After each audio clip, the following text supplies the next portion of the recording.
నమస్తే, welcome to NH TV. నేను మణిశ్రీ. లైఫాలజీ కార్యక్రమానికి స్వాగతం. ఈరోజు ఈ లైఫాలజీ కార్యక్రమంలో మనం చర్చించుకునే అంశం అట్రాక్షన్, ఆకర్షణ. మరి మనుషుల్లో ఈ ఆకర్షణ అనేది ఒకరిపై ఒకరికి ఎందుకు, ఎప్పుడు, ఎలా కలుగుతుంది అనే అంశంపై చర్చించేందుకు ఈరోజు మనతో పాటు ఉన్నారు డాక్టర్ హరీష్ తెన్నేటి గారు. సార్ నమస్తే. నమస్తే అండి. సార్, ఆకర్షణ గురించి, అట్రాక్షన్ గురించి ఈరోజు మనం చర్చించుకోబోతున్నాం. అసలు ఈ అట్రాక్షన్ అనేది పూర్తి మీనింగ్ ఏంటి అంటే మీరేం చెప్తారు? ఆకర్షణ అంటే మనకి ఏదైనా టూ విధాలుగా ఈ ఆకర్షణ మన లోపలికి వస్తుందన్నమాట. వన్, ఏదైనా మనం హై రిగార్డ్తో పెట్టుకున్నప్పుడు, అంటే అది చాలా అద్భుతం అనేది ఉన్నప్పుడు ఆకర్షణ. అంటే చాలామంది అమ్మాయి అబ్బాయి మధ్యలో అలాగనుకుంటారు. కాదు, చాలా వాటికి మనం ఆకర్షింపబడతాం. ఒకళ్ళు ఎవరినైనా చూసి వాళ్ళలా అవ్వాలి, ఆర్ ఏదైనా గోల్, లేకపోతే ఏదైనా ఎయిమ్, దేనికైనా మనం ఆకర్షింపబడచ్చు. వన్, అది అందంగా మనం పిక్చరైజ్ చేసుకుంటాం. అంటే ఆ పొజిషన్కి వెళ్తే, నేను ఒక కంపెనీ CEO అవుతే, నేను ఒక ఏదైనా గొప్ప అలా మారితే అన్నట్టుగా ఒకటి నెంబర్ వన్. సెకండ్ వచ్చేసి, అది మన దగ్గర లేకపోతే, అంటే మనం we don't have it right now, but అది ఉంటే బాగుంటుంది అన్నప్పుడు దాని గురించి చాలా ఎక్కువగా ఆకర్షితులం అవుతాం. అది ఉంటే బాగుంటుంది, ఉంటే బాగుంటుంది, ఉంటే బాగుంటుంది అని చెప్పి. ఈ రెండు ఎప్పుడైతే మన లోపలికి చేరతాయో మనం ఆకర్షింపబడతాం. ఒక అమ్మాయి అబ్బాయి విషయం తీసుకుంటే, అందమైన అమ్మాయి నీ సెన్స్కి చాలా అందం అని అనిపించినప్పుడు, అండ్ నాకు గర్ల్ ఫ్రెండ్ ఉంటే బాగుండే అనే ఒక దాంట్లో పడ్డప్పుడు, అది ఇంకా మనని వదిలిపెట్టకుండా అట్రాక్ట్ అయిపోతాం దాన్ని. ఒకసారి అట్రాక్ట్ అయ్యాక ఇనీషియల్ స్పీడ్ బ్రేకర్లు దాటితే ఇంకా అది హైవే ఆపలేం. ఇనీషియల్గా ఫస్ట్లో మనకు నచ్చదు, లేకపోతే మనకి ఇదేంటి అని అనిపిస్తుంది. ఒక్కసారి ఆ గ్రూవ్లో పడ్డాక దాని నుంచి బయటకు రావడం చాలా చాలా కష్టం. ఒకసారి ఆకర్షితులం అయిపోయామంటే అది చాలా ఫాస్ట్గా మనం అంటుకుంటుంది, అండ్ అది వచ్చేదాకా మన మైండ్ తినేస్తుంది అన్నమాట. ఓకే, ఇప్పుడు మీరు ఇందాక అమ్మాయి అబ్బాయి అట్రాక్షన్ అనగానే అదే అనుకుంటారు చాలా మంది అన్నారు. మరి లవ్ ఎట్ ఫస్ట్ సైట్ అని మామూలుగా మనం విన్నది అది అనుకుంటాం, కానీ ఈ అట్రాక్షన్ అనేది లేకుండా అది నిజమేనా? అదే అంటున్నాక, వాడికి ఎప్పుడో లవ్ ఎట్ ఫస్ట్ సైట్ అంటే, ఆ అమ్మాయి అందంగా ఉండే అమ్మాయి నా జీవితంలోకి వచ్చే అమ్మాయి ఇలా ఉంటుంది అని ఒక పిక్చర్ ఆల్రెడీ ఉంటుంది మైండ్లో. ఆల్రెడీ పిక్చర్ ఆ మైండ్లో ఉంది కాబట్టి అలా చూడగానే ఓకే, ఈ అమ్మాయి ఆ సినిమాలో నేను అనుకున్నట్టుగా అనేది మైండ్లో పడి వెళ్ళిపోతాడు. అది ఫస్ట్ అట్రాక్ట్ అయిపోతాడు.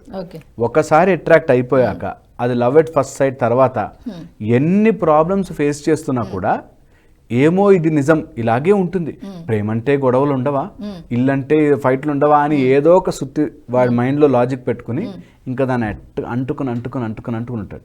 నిజంగా అట్రాక్ట్ అయ్యి మళ్ళీ మ్యారేజ్ చేసుకున్నా గొడవలు పడతారు.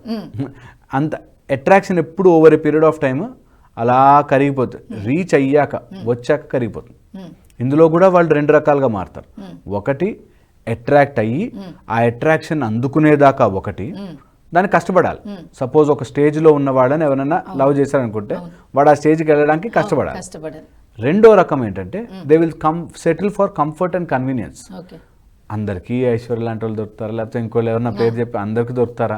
సరే, వాళ్ళు వేరే కాస్ట్ అండి, వాళ్ళు వేరే కల్చర్ అండి, లేకపోతే మనకంటూ కుదరదండి.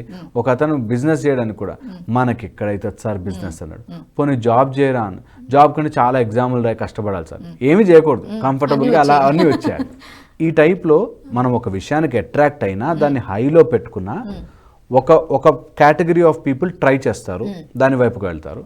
ఇంకో కేటగిరీ ఆఫ్ పీపుల్ కంఫర్ట్కి ముందులే సెటిల్ అయిపోవడానికి ఉన్న కంఫర్ట్ జోన్ వదలకుండా బ్రతుకుతారు. వీళ్ళు ఏం చేస్తారంటే, అది చాలా చెడ్డది, అందని ద్రాక్షను పుల్లన అన్నట్టు, అవి అవన్నీ అలాంటి వాళ్ళు మంచివాళ్ళు కాదు అని వాళ్ళకు బ్రాండ్ వేసి దాన్ని పక్కన చెప్తారు. లేకపోతే అది తినేస్తుంది మనిషిని. అందుకని ఏదో ఒక బ్రాండ్ ఏదో ఒకటి వేసి అట్రాక్ట్ అయ్యాడు, కావాలనుకున్నాడు, కానీ దానికోసం ప్రయత్నం చేయలేక అదే బ్యాడ్, అదే చెత్తది. ద్రాక్ష పళ్ళ కోసం ఎగిరింది, 2 సార్లు కింద పడింది, వేస్ట్, అందలేదు, పుల్లగుంటే ద్రాక్ష పళ్ళు వేస్ట్ అని చెప్పి. అలాగే మైండ్ ఎప్పుడు అది తీసుకెళ్తుంది, మనకు కావాల్సిన దానికి ప్రయత్నం చేస్తుంది. కావాల్సింది అందకపోతే దాని మీద బ్లేమ్ అన్నా చేసి, లేకపోతే అది ఎక్కువగా మనసు అది కావాలని ఒక పిచ్చిలో తయారవుతుంది. సో రెండు, అట్రాక్షన్తో ఒకసారి ఆకర్షితులం అయితే, ఈ ఆకర్షితులం అయ్యాక దాని నుంచి దాటి రావడానికి ఎంతో ప్రయత్నం చేయాలి. ఇప్పుడు మీరు అన్నట్టు ఈ అట్రాక్షన్ అనేది బ్యూటీ మీద ఆధారపడి ఉంటుందా, లేకపోతే అవతల వ్యక్తి ఇష్టమైన కానీ ఇష్టం లేని వ్యక్తి కానీ వాళ్ళు చేసే పనుల మీద ఆధారపడి ఉంటుందా, లేకపోతే వాళ్ళు చెప్పే మాటల మీద ఆధారపడి ఉంటుందా అంటే ఏం చెప్తారు? యాక్చువల్గా అట్రాక్షన్ అనేది వాడు చిన్నప్పటి నుంచి వేసుకున్న ఒక ఫిలాసఫీ మీద ఆధారపడి ఉంటుంది. ఓకే, అంటే మైండ్లో ఒక టైప్ ఆఫ్ స్టోరీ అల్లుకుంటారు. అలాంటి దాంట్లో ఏదైనా కూర్చుందంటే, ఆ ఫ్రేమ్లో కూర్చుందంటే వాడు దానికి అట్రాక్ట్ అవుతాడు. ఇది నెంబర్ 1. సెకండ్ వచ్చేసి ఇది మైండ్లో చాలా లేయర్లుగా ప్రీ ఫ్రాంటల్ కార్టెక్స్లో కొన్ని సింగులేట్ ఏరియాస్లో మైండ్లో అలా స్టోరే ఉంటాయి.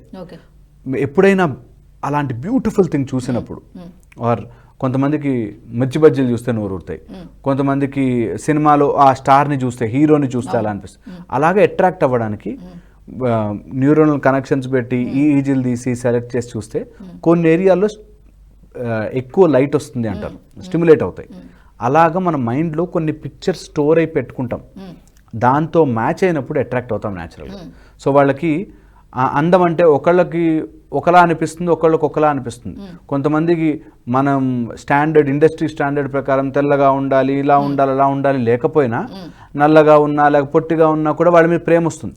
ఎందుకంటే వాళ్ళ మైండ్లో పెట్టుకున్న పిక్చరైజేషన్కి వాళ్ళు మ్యాచ్ అవుతారు. అలా మ్యాచ్ అయినప్పుడల్లా అట్రాక్ట్ అవుతాము. మైండ్లో ఆ లేయర్లుగా. సో వాళ్ళు మాట్లాడే తీరు, వాళ్ళు నేను ఒక కపుల్ని చూశాను, వాళ్ళు రోజు గొడవ పడుతూనే ఉంటారు, కానీ వాళ్ళు ఎప్పుడు ఈచ్ అదర్కి అట్రాక్ట్ అయి ఉంటారు. ఓకే, వాళ్ళు వదులుకోలేరు. సో అలాగా they have that picturization. Man అంటే ఇట్లా మ్యాచోలా ఉండాలి, 4 దెబ్బలు కూడా కొట్టకపోతే ఏం మనిషి, ఈ టైప్లో అలా కూడా ఉన్నారు పిచ్చివాళ్ళు ఇన్ ఆల్ ఫార్మాట్స్. సో ఒకసారి అట్రాక్ట్ అయిపోయాక, అది మైండ్లో పడిపోయాక, ఆ బ్రెయిన్ లోపల ఆ పిక్చర్ స్టోర్ అయిపోయాక నీ మైండ్ అటే తీసుకెళ్తుంది.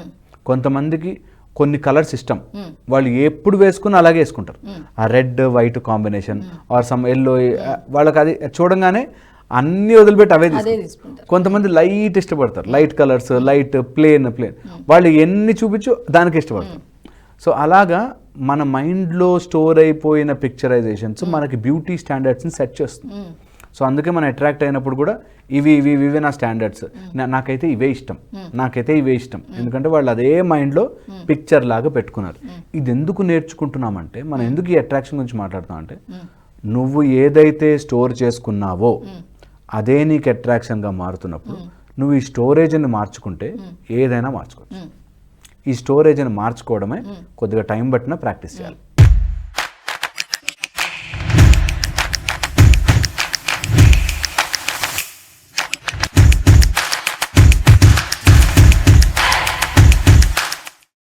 ఇప్పుడు మీరేమో స్టోరేజ్ని బట్టి మన మైండ్ని డైవర్ట్ చేసుకోవచ్చు అంటున్నారు. కానీ ఇప్పుడు ఎట్లా ఉందంటే, కొన్ని సొసైటీలో జరుగుతున్నాయి చూస్తే, ఆల్రెడీ ఇందాక మీరు కపుల్ అని చెప్పారు, భార్య భర్త, ఆల్రెడీ వాళ్ళిద్దరి మధ్య ఇష్యూస్ జరుగుతూ ఉంటాయి. కానీ ఇతను లేకపోతే ఆమె ఎవరైనా కావచ్చు, వేరే వాళ్ళకి అట్రాక్ట్ అవుతూ ఉంటారు. ఆల్రెడీ ఇక్కడ ఉన్న ప్రాబ్లమ్స్ తెలుసు, మళ్ళీ ఇంకా థర్డ్ పర్సన్ వాళ్ళు ఎలా అట్రాక్ట్ అవుతారు? ఇప్పుడు ఇక్కడ నేను అనుకున్నట్టుగా ఈ పిక్చర్లో లేదు. నేనేమనుకున్నాను, హ్యాపీ లైఫ్ ఉంటుంది, ఈమెతో ఉంటే ఇంకా అలా చేస్తాం, మేము అలా ఉంటాం, అలా హ్యాపీగా ఉంటాం, ఇంకా ఏదో సాధిస్తాం అని పిక్చర్. ఇప్పుడు ఆ పిక్చర్లో ఫిట్ కావట్లేదు, ఊరికే గొడవ పడుతుంది, ఇంటికి రాగానే నన్ను ఎక్కడికి వెళ్ళావు, ఏం చేసావు అని అడుగుతోంది, నన్ను వీకెండ్కి కనీసం తాగనివ్వదు, ఏంటి అనే ఒక పిక్చర్లో వెళ్ళిపోయాక అలా వెతుకుతుంటుంది మైండ్. ఎవరు అలాంటి హెల్ప్ చేస్తారు, వాళ్ళు చూడు, ఆమె చూడు వాళ్ళ హస్బెండ్కి ఎంత సపోర్ట్ చేస్తుందో అని ఫస్ట్ మనకు అది ఉండి, ఆ మన పిక్చర్లో ఏదైతే సింక్ అవుతుందో వాళ్ళకి అట్రాక్ట్ అవుతుంది. సో అలా ఉంటే బాగుంటుందని వాళ్ళతో స్లోగా మాటలు కలపడము. సో ఎప్పుడైతే ఇలా డివియేట్ అవుతుందో, నువ్వు క్లియర్గా మనం అర్థం చేసుకోవాల్సింది, మన మైండ్లో ఉండే పిక్చర్కి అది మ్యాచ్ చేస్తోంది డేటా. ఓకే, మీరు చెప్పింది ఓకే, మ్యాచ్ చేస్తుందని. కానీ థర్డ్ పర్సన్ వచ్చిన వాళ్ళు కూడా తినలా ఉంటారు అనే దాని సైడ్ ఎందుకు ఆలోచించారు? ఎందుకంటే ఇంకా అది అవ్వలేదు కదా, అది జరగదు కదా. ఒక ఫెంటాస్టిక్ విషయం ఏంటంటే, బాధని మన మైండ్ ఎంత బాగా ఎక్కించుకుంటుందో అంత ఫ్యూచర్లో చూడలేదు. నేను ఈ జాబ్ చేస్తే తర్వాత అక్కడ నన్ను బాస్ టార్చర్ పెడతాడో అనుకోరు, జాబ్ రావాలి. తర్వాత అక్కడ బాస్ టార్చర్ పెడితే ఈ జాబ్ కాదు ఇంకో ఆ జాబ్లో ఇంకోడెవడో ఉంటాడు అని తెలియదు. చాలా మంది ఉద్యోగస్తులు ఉద్యోగం కాదురా బిజినెస్ చేయాలి, బిజినెస్, నా ఐడియా ఉంది బిజినెస్ అని చాలా మంది ఉంటారు. ఓకే. బిజినెస్ లో ఎన్ని కష్టాలు ఉంటాయి అన్నది ఊహించుకోడు, అసలు ఊహించాడు. బిజినెస్ ఇప్పుడు నాకు చెయ్యాలంటే చెయ్యాలి, నెక్స్ట్ ఏంటి అనేది అనవసరం. అది అసలు ఆ స్ఫురణలోకి తెచ్చుకోరు. ఉంటుంది కష్టాలని తెలుసు, దానికి చాలా ఫైట్ చేయాలని తెలుసు, అయినా కూడా మైండ్ అటువైపుగా వెళ్లకుండా మనమే ఓన్లీ ఆ పర్స్పెక్టివ్ అలా ఆపుకుంటూ వెళ్తాం. సో ఇది ఎప్పుడు మైండ్ని మనం రిథమిక్గా అర్థం చేసుకుంటే, ఓహో ఇందులో కష్టం ఉంది, అందులో కష్టం ఉంటుంది, ఇంకో దాంట్లో కష్టం ఉంటుంది, ఏమీ పని చేయకుండా ఇంట్లో ఉన్నా కూడా కష్టపడచ్చు, ఏమీ లేకపోయినా కూడా ఇంట్లో ఉన్నా కూడా కష్టపడచ్చు, ఆఫీస్కి వెళ్ళినా కష్టపడతాము, మ్యారేజ్ చేసుకున్నా కష్టపడతాం, చేయకపోయినా కష్టపడతాం. It's all about how you are accepting the పిక్చర్స్ని మైండ్లో పెట్టుకుని ఏవైతే నువ్వు ఫ్రేమ్ కట్టుకుని అందులో ఇరుక్కోవాలని చూస్తున్నావో అది ఓపెన్ చేస్తే ఎవ్రీథింగ్ ఫాల్స్. నేను ఎగ్జాంపుల్ చెప్తాను మీకు. అత్త అంటే ఇలా ఉండాలి అని ఒక మైండ్లో ఉంటుంది కోడలికి. కనీసం ఇంటికి వస్తే కనీసం బ్యాగ్ కూడా తీసుకోదండి, అయ్యో జాబ్కి వెళ్ళి వచ్చింది ఏమైనా కావాలని కూడా అడగదండి, అట్లా కూర్చుని టీవీ చూస్తుంది. ఎందుకంటే ఆ మైండ్లో అత్త అనగానే వచ్చావా తల్లి అని చెప్పి ఇలా బ్యాగ్ తీసుకుని లోపలికి వెళ్ళి చాయ్ పెట్టి ఇవ్వాలి అని ఫిక్స్ చేసుకుంది. అలాగే ఉండాలి. దానికి డైవర్ట్ అయితే బ్యాడ్ అత్త, బ్యాడ్ కోడలు, బ్యాడ్ హస్బెండ్. ఎందుకంటే ఆమె మైండ్లో ఆ పిక్చర్ దాచిపెట్టుకుంది, అదే మ్యాచ్ చేస్తుంటుంది, ఆ సీన్కే మ్యాచ్ చేస్తుంటుంది. కనీసం చెప్పుకోవడానికి కూడా లేదండి. ఎందుకు చెప్పుకోవాలి అంటాను. అసలు నువ్వు ఎప్పుడైతే నీ మీద ఆ పిక్చర్ జాలి చూపించడము లేకపోతే నీ మీద ఆ డామినేషన్ చూపించడం స్టార్ట్ అయిపోయిందో సుఖంగా ఉండలేము. నాకు ఇదిలాగే ఉండాలి, సుఖంగా ఉంటే నువ్వు దిగి చేసుకోవాలి. కనీసం కాఫీ వేడిగా లేదు, నువ్వు ఇవ్వదండి, పెట్టుకో, వేడి చేసుకో. సింపులే ఆన్సర్స్ ఆర్ సింపుల్. బట్ ఎంత అడ్జస్ట్ అవుతాము ఆర్ ఎంత దాన్ని అర్థం చేసుకుంటాం, ఎంత అవగాహన పెంచుకుంటాం అనేది ఇంపార్టెంట్. అండ్ ఒకదానికి అట్రాక్ట్ అయ్యి ఒక పిక్చర్ మనలోకి తయారైపోయాక అలా లేకపోతే మనకి చాలా డిస్టర్బెన్స్గా ఉంటుంది. మీరు మైండ్ యొక్క ఫిలాసఫీ అర్థం చేసుకుంటే నువ్వు ఏదేది తప్పులు ఉన్నాయి, ఏదేది మిస్టేక్స్ అవి ఏరి చూపిస్తుంది. కరెక్ట్ చేసుకో. ఒకటి ఏదైనా చేయకపోతే రోజు మనం వాచ్ పెట్టుకుంటాం కదా, ఒక రోజు వాచ్ పెట్టుకోలేదు అనుకో, అబ్బా వాచ్ పెట్టుకోలేదు అని మైండ్ 10 గుర్తు చేస్తుంది. ఏం కాదు అని ఒకసారి మైండ్ నమ్మించేస్తే మర్చిపోతాం. సో అలాగా mind will always take you to that direction.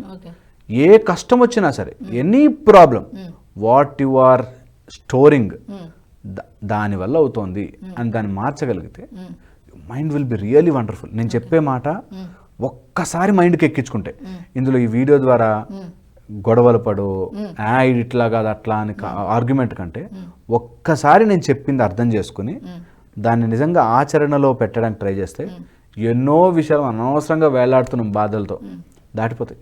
ఇంకెవ్వరు అవసరం ఉండదు, మనమే ఆటోమేటిక్గా మార్చుకోవచ్చు.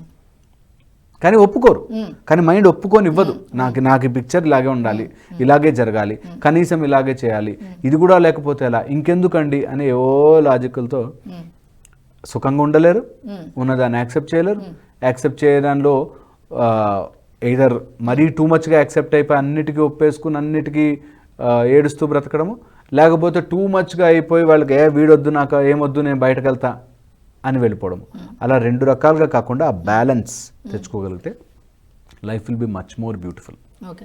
యాక్చువల్గా చాలామంది ఏమనుకుంటారంటే కొంతమంది ఒకలా ఉంటే ఇంకొంతమంది ఇంకొకలా ఉంటారు. కొంతమంది ఏమనుకుంటారు, నా మాటల ద్వారా వాళ్ళని ఆకర్షిస్తాను అనే ఓవర్ కాన్ఫిడెన్స్లో కొంతమంది ఉంటారు. అయ్యో నేను ఎంతవరకు చేసినా ఈ నలుగురిలో నేను గుర్తింపు పొందలేకపోతున్నానని కొంతమంది ఉంటారు. అటువంటి వారికి వీళ్ళకి ఏం చెప్తారు? ఫియర్ ఆఫ్ మిస్సింగ్ అవుట్ అని.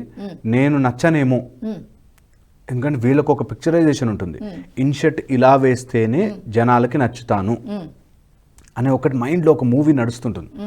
ఆ మూవీకి తగ్గట్టుగా వీటి రెడీ అవుతాడు.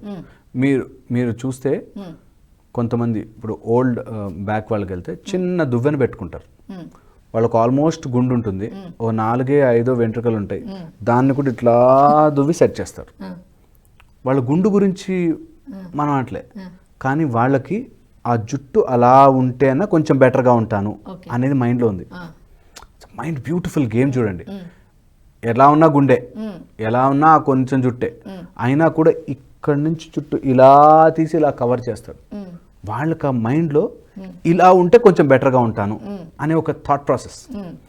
సో అలాగే మన జీవితంలో ప్రతిదీ ఇలా ఉంటే బాగుంటుంది, నేను ఈరోజు ఈ డ్రెస్ వేసుకెళ్తే బాగుంటాను అనేది ఒక మైండ్లో అలా పిక్చర్ ప్రింట్లు పడుతూ ఉంటాయి.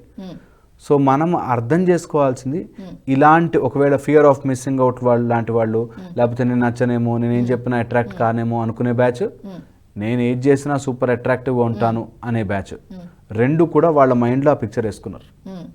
దాన్ని గనక మనం మార్చగలిగితే బోత్ వేసే హ్యాపీగా ఉంటారు. అలా లేకపోయినా, ఇలా లేకపోయినా, ఎలా లేకపోయినా, నువ్వు ఎలా ఉన్నా సరే you first stay happy, automatic beauty మనలోంచి వస్తుంది, ఆటోమేటిక్ మనం అట్రాక్ట్ అవుతాము అన్న విషయం అర్థం కాదు.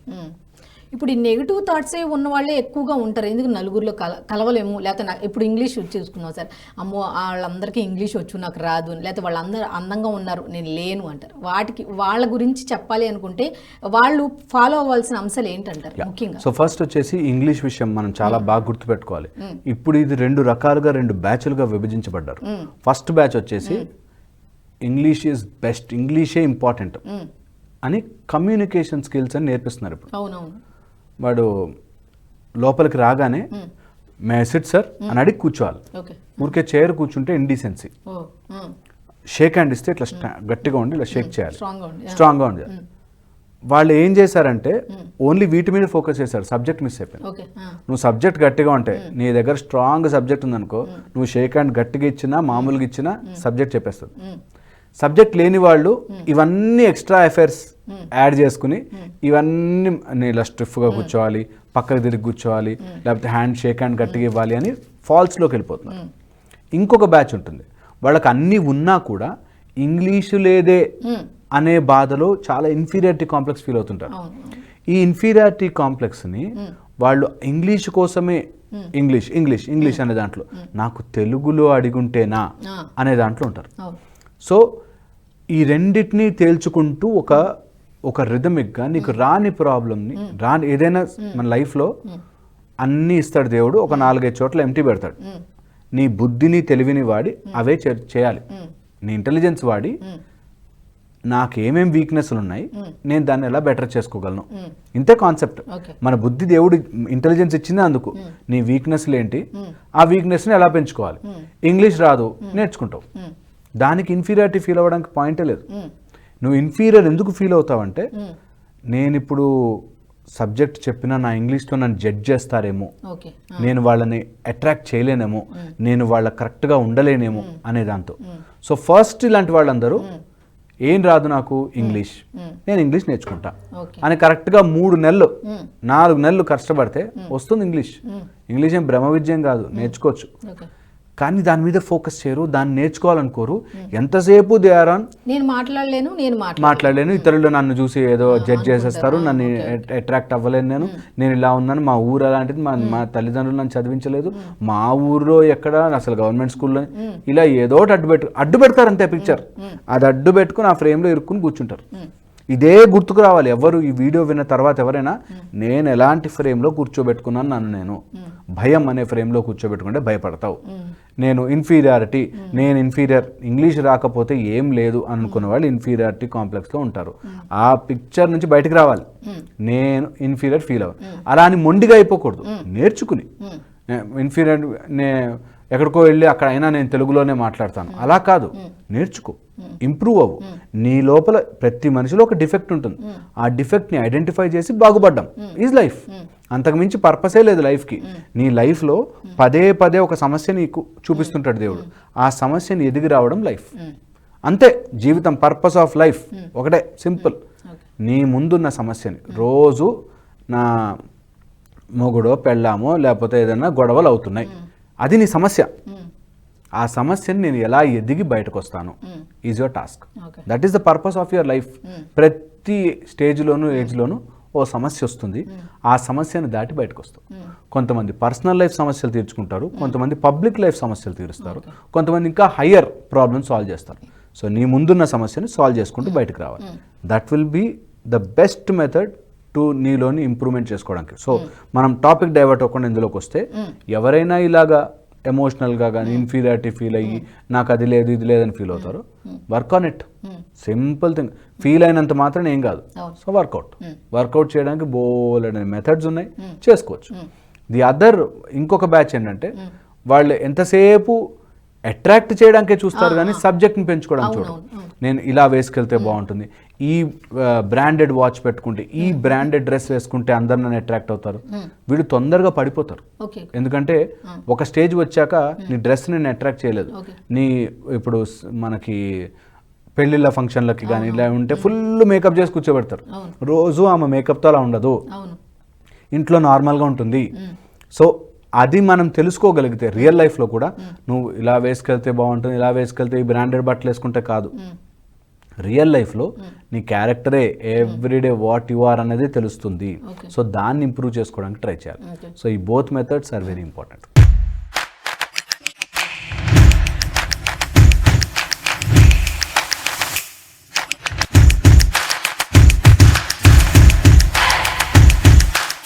సరే, ఇప్పుడు మీరు సెకండ్ మెథడ్ చెప్పారు కదా, సొసైటీలో ఎలా ఉందంటే పై మెరుగులు చూసి అట్రాక్ట్ అవుతున్నారు ప్రతి ఒక్కరు కూడా. లోపల సబ్జెక్ట్ ఏంటి, వాళ్ళ వ్యక్తిత్వం ఏంటి, ఎట్లా ఉంటారనేది ఎవరు పట్టించుకోవట్లేదు. మరి దీన్ని ఎట్లా అధిగమించవచ్చు? వాళ్ళు చెప్పేది రీజన్ కూడా అంటే వాళ్ళు మాకన్నా అందంగా ఉంటారు కానీ నా దగ్గర ఉన్న సబ్జెక్ట్ వాళ్ళ దగ్గర లేదు, కానీ వాళ్ళనే జాబ్లో పెట్టుకున్నారు. ఇలాంటి వర్డ్స్ ఎక్కువగా వింటూ ఉంటాం. మీద ఏం చెప్తారు? ఎగ్జాక్ట్లీ. సో ఏమవుతుంది, ఇతరులు ఇంప్రెస్ చేయడానికి పైన హంగులు, ఎవరైతే ఎంప్లాయ్మెంట్ చేసుకుంటున్నారో వాడికి తెలిసి ఉండాలి వాడు హంగులు చూస్తున్నాడా లేకపోతే లోపల సబ్జెక్ట్ చూస్తున్నాడా అని వాడికి తెలుసు. ప్రాబ్లం ఎక్కడ వస్తుందంటే వీడు వాళ్ళని జడ్జ్ చేయడంలో పడిపోతాడు. నాకు జాబ్ ఎందుకు రాలేదంటే వాడు అట్లా ఇంప్రెస్ చేశాడు, వాడు ఇన్ఫ్లుయెన్స్ పెట్టాడు. ఇది జరుగుతూనే ఉంటుంది. ఎవడో ఒకడు ఇన్ఫ్లుయెన్స్ పెడతాడు, ఎవడో ఒకటి తెలిసిన వాడు ఉంటాడు, ఎవడో ఒకడు నీకంటే బెటర్గా పర్ఫామ్ చేసేవాడు ఉంటాడు, అందంగా ఉండేవాడు ఉంటాడు, హైట్గా ఉండేవాడు, ఏదో ఉంటుంది. నువ్వు ఎప్పుడైతే వాళ్ళ మీద ఫోకస్ చేస్తున్నావో నీ డెవలప్మెంట్ ఆగిపోయింది. అందుకని యూ డెవలప్, నీకు నువ్వుగా ఫ్రమ్ ఇంటర్నల్గా నువ్వు స్ట్రాంగ్గా మారితే విద్య ఇలా ప్రకటమవుతుందండి, ఇట్లా కనిపిస్తుంది. ఒక పులి ఒక ఏరియాకి వస్తే నేను పులిని అని చెప్పాల్సిన అవసరం లేదు, అది పులి అని తెలిసిపోతుంది. ఒక గాడిద వచ్చి నేను గాడిదను కాను అన్నా తెలిసిపోతుంది. సో ఎప్పుడు కూడా పైన హంగులు చూసి వాడు పెట్టుకుంటే వాడి కంపెనీ మునుగుతుంది. నీకేంటి, నువ్వు యూ కెన్ కీప్ ట్రైయింగ్ కదా, కొత్త దానికి వెళ్ళచ్చు. ఇది ఎవరైతే లాస్లో ఉన్నారో వాళ్ళకి బాధ వేస్తుంది. చెప్పడం ఈజీ బాస్, మన చేతి దాకా వచ్చిన ఉద్యోగం పోతే బాధ వేస్తుంది, కానీ బాధపడ్డంత మాత్రం ఏం కాదు. You have to keep trying, you have to keep going ahead, you have to try. నీ టైం నీకు కలిసి రావడం కోసం నువ్వు రెడీగా ఉంటే, నీ చేతిలో అన్నీ రెడీగా ఉంటే నీ టైం వచ్చినప్పుడు నీకు వస్తుంది. నీ కోసం నీకు అన్నీ రెడీగా ఉంటాయి. నువ్వు ప్రయత్నమే చేయకుండా ఆర్ నీ ప్రయత్నంలో ఎంతసేపు అలా ఉంటే బాగుండి, ఇలా ఉంటే బాగుండి, ఇలా ఉంటే బాగుండి, ఇలా జరిగితే బాగుండి, అలా జరిగితే నా చిన్నప్పుడు నాకు ఇంగ్లీష్ బాగా నేర్పించుంటే బాగుండని రీజన్స్లో బ్రతుకుతున్నావా, ఇప్పుడు ఒరిజినాలిటీలో బ్రతుకుతున్నావా, బయట అట్రాక్షన్స్కి బ్రతుకుతున్నావా? ఇప్పుడు వాడిని చూశాడు, ఆహా వీడికి జాబ్ ఎందుకు వచ్చిందంటే వీడు మంచి టై వేసుకున్నాడు అని అనుకున్నావు అనుకో, నీ అంత ఫూలిష్నెస్ ఉండదు. వాడు టైకి అట్రాక్ట్ అయ్యి ఎవరు జాబ్ ఇవ్వరు అన్నది కామన్ సెన్స్. సో అలాగా దేనికి అట్రాక్ట్ అవుతున్నావు అన్నది నువ్వు very very very very important. నువ్వు మైండ్లో పెట్టుకో. వాడి సబ్జెక్ట్ బాగుంది, నేను I have to learn, it's a good thing. వాడు వాడు కోట్ బాగా వేసుకున్నాడు, నేను కూడా ఇంకో కోట్ వేసుకోవాలి అని అనుకోవడం ఫూలిష్నెస్. నీ సబ్జెక్ట్ ఉంటే ఆటోమేటిక్గా అట్రాక్షన్ వస్తుంది. Is number 1. Confidence, subject and ఇవన్నీ కూడా కలిసిమెలిసి ఉంటాయి. నీకు సబ్జెక్ట్ లేకపోతే కాన్ఫిడెన్స్ రాదు, కాన్ఫిడెన్స్ లేకపోతే నీకు లాంగ్వేజ్ రాదు, లాంగ్వేజ్ లేకపోతే నువ్వు సరిగ్గా మాట్లాడలేవు, నీకు వచ్చింది సరిగ్గా చెప్పలేవు. ఇదంతా ఒక కాంప్లెక్స్ థింగ్. దాన్ని స్లోగా డెవలప్ చేసుకుంటూ వెళ్ళడమే మనిషి యొక్క పర్పస్. సో ఇది చేస్తే ఆటోమేటిక్గా అట్రాక్టివ్ అవుతాం. మనం అట్రాక్టివ్ అవ్వాలి అన్నా కూడా ఫస్ట్ అండ్ ఫార్మోస్ట్ థింగ్ ఇవన్నీ ఉన్నాయా, నేను ఇవన్నీ చేస్తున్నానా, చేయకపోతే రోజు ఎలా ఇంప్రూవ్ చేస్తున్నాను, ఇంతే.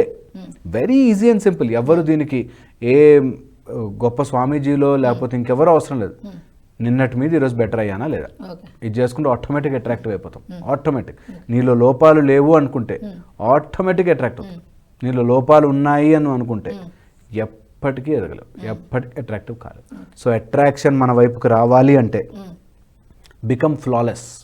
ఎంత మ్యాక్సిమం అయితే అంత మ్యాక్సిమం ఫ్లాలెస్గా అవ్వడానికి ట్రై చేయండి. ఫ్లాస్తో పాటు ఇష్టపడే వాళ్ళు మీ దగ్గరకు వస్తారు. అలా అని మీ ఫ్లాస్ని తగ్గించుకోవడం ఆపకూడదు. తప్పులు ఉంటాయి, మనుషులందరూ తప్పులు చేస్తారు, ఓకే.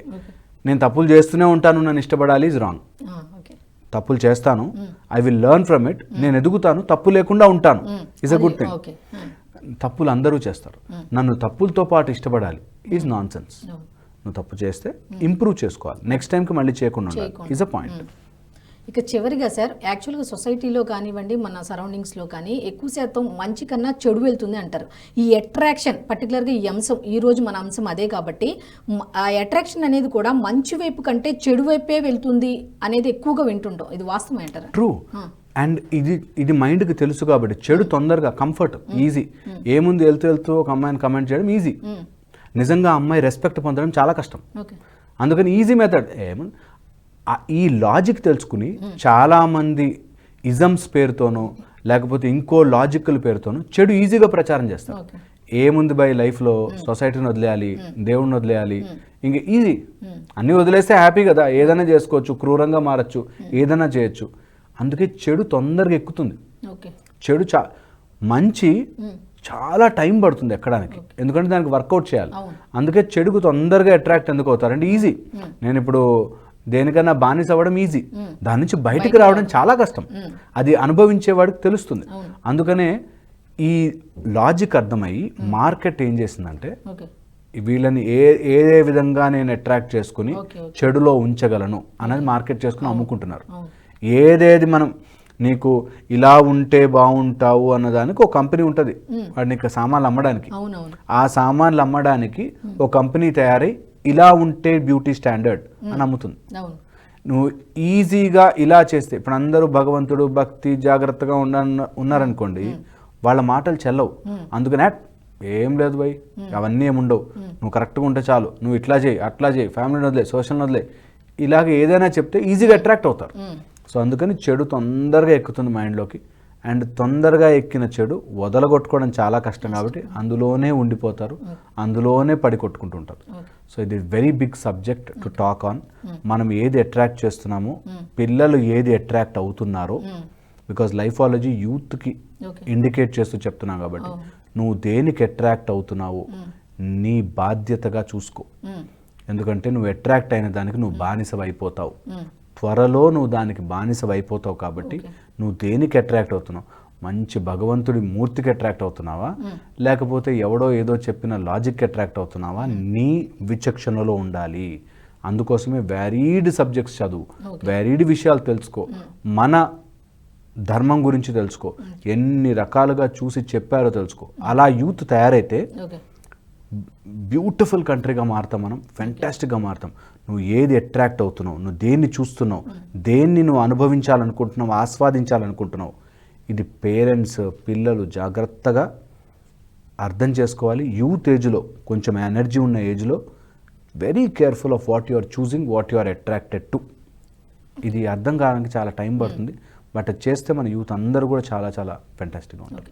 మరొక చిన్న ప్రశ్న సార్, యాక్చువల్గా చెప్పాలంటే గతంలో కన్నా కొంచెం స్టూపిడ్గా ఆలోచించే వాళ్ళు జనం అని అన్నారు.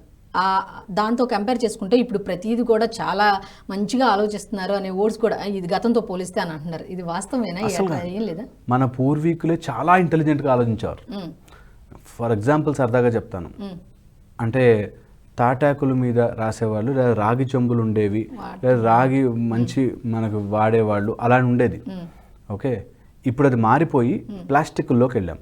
ఏమైంది? మళ్ళీ వెనక్కి రావాల్సి వస్తుంది కదా. అందుకని మన పూర్వీకులు, ఐ డోంట్ థింక్ ఎట్టి పరిస్థితుల్లోనూ మన పూర్వీకులు పిచ్చోళ్ళు కాదు. ఎట్టి పరిస్థితుల్లోనూ మనకంటే చాలా చాలా చాలా తెలివైన వాడు. కొన్ని ఆక్రమణలు, దాడులు మన మీద జరిగాక మన మంచితనంతోనో లేకపోతే అప్పుడున్న సిచ్యువేషన్స్ బట్టి మన మీద ఒక 1000 సంవత్సరాల దాడి జరిగింది. కాబట్టి ఇప్పుడు మనకి వెస్టర్న్ వాడు చెప్పిందే కరెక్ట్ అనే ఫీలింగ్లో ఉన్నాం, కానీ అబ్సల్యూట్లీ రాంగ్ అండి. మన పూర్వీకులు చాలా తెలివిగా ఉండేవాడు, చాలా ప్లాన్డ్గా ఉండేవాడు, చాలా చాలా ఇంటెలిజెంట్గా ఉండేవాడు. వాళ్ళు ఏది చేసినా అది ఎక్కువైపోయి జనాల్ని టార్చర్ పెడుతుంది అన్న విషయాన్ని రానివ్వలేదు. మనం ఏమనుకున్నాం అంటే అండర్ డెవలప్మెంట్ అనుకున్నాం. మంచిగా తాటాకు చెట్లు లేకపోతే అలాంటి ఇల్లులు కట్టుకున్నప్పుడు వీళ్ళకి ఏం డెవలప్మెంట్ రాదు అనుకో. ఇప్పుడు ఒకసారి బయటకు వెళ్ళి చూసి రావాలి, కాంక్రీట్ జంగల్ ఇలా పొడుగ్గా లేపితే నీళ్లు లేవు, భూమిలో నీళ్ళు లేవు. బెంగళూరుకి ఒకసారి ఒక లాస్ట్ మంత్ వెళ్ళొస్తే ఓకే చుక్క చుక్క నీళ్లు పడుతున్నాయి, నీళ్లు లేవు. ఓకే మనం చాలా తెలివిగా బ్రతికేస్తున్నాం, అనాలిసిస్ చేసేసుకుంటున్నాం అనుకుంటాము, కానీ కాదు. ఓకే పూర్వీకులతో కంపేర్ చేస్తే అంటున్నా. అలా అని ఇప్పుడు తెలివిగా లేవా, నువ్వు ఇంట్లో లేవా, బిల్డింగ్ లేదా అని అనవసరమైన ఆర్గ్యుమెంట్కి వెళ్తారు. కానీ ఓకే పూర్వీకులతో కంపేర్ చేస్తే మనం చాలా చాలా తెలివిగా, చాలా చాలా ఇంటెలిజెంట్గా, చాలా చాలా బాగా బ్రతికేస్తున్నాం అనుకుంటున్నాం. ఓకే వాళ్ళు చాలా బెటర్. అంటే ఇవి ర్యాండమ్గా చెప్పిన కొన్ని విషయాలు గుచ్చుకున్న పాయింట్ అయితే అదే. మన పూర్వీకులు చాలా తెలివిగా బ్రతికారు, నేచర్కి బాగా దగ్గరగా బ్రతికారు.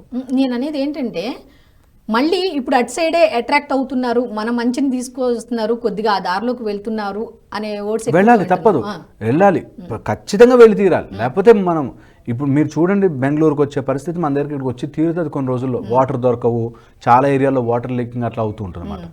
సో ఇవి పూర్వీకులు చేసినవి. మనం మెల్లగా వాటికి అట్రాక్ట్ అయితే హ్యాపీ, వీటికి అట్రాక్ట్ అయితే మెల్లగా నాశనం వైపుగా వెళ్ళిపోతాం. కాబట్టి ఇది పాజిటివ్ సెన్స్లో తీసుకుని మనం చెప్పేది ఏదో ఏముందిరా ఏదో ఒకటి చెప్తామని కాకుండా పాజిటివ్ సెన్స్లో తీసుకుని మనం మళ్ళీ మన కల్చర్ని వెనక్కి తెచ్చుకుంటే ఐ థింక్ బాగుంటుంది. డెవలప్మెంట్ అవుతూ ఉండాలి, at the same time healthy development అవ్వాలి. మంచిగా ఆలోచించి తెలివిగా ఆలోచించి చేయగలగాలి. ఓకే, థ్యాంక్ యూ అండి. ఇది ఈనాటి లైఫాలజీ కార్యక్రమం. మళ్ళీ మరో ఎపిసోడ్లో కలుద్దాం. అంతవరకు సెలవు, నమస్కారం. Stay tune NHTV.